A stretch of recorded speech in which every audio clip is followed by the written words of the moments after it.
नवीन वर्षाच्या सदिच्छा. नवीन वर्ष म्हणजे येणारा काळ, भविष्य. याविषयी एक उदाहरण देत आधी व्हिडिओ बनवला होता. आपण कारमधून प्रवास केला असेलच.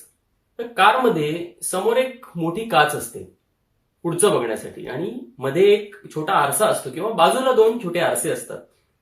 ते अधूनमधून मागचं बघण्यासाठी असतात. म्हणजे मागे नजर टाकत पुढे लक्ष देऊन गाडी चालवली जावी अशी साधारण अपेक्षा असते.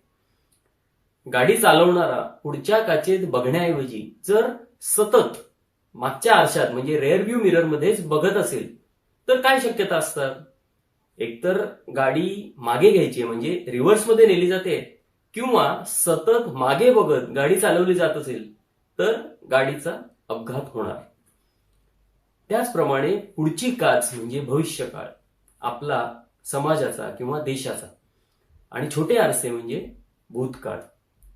पुढे भविष्याकडे लक्ष देऊन शिक्षण, तंत्रज्ञान, विज्ञान, रिसर्च यासारख्या क्षेत्रात गुंतवणूक करत असू तर भविष्यकाळाकडे जातं.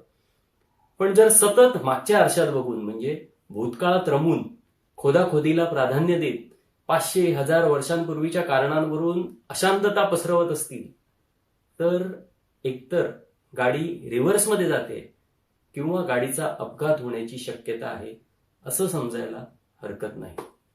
विचार करा.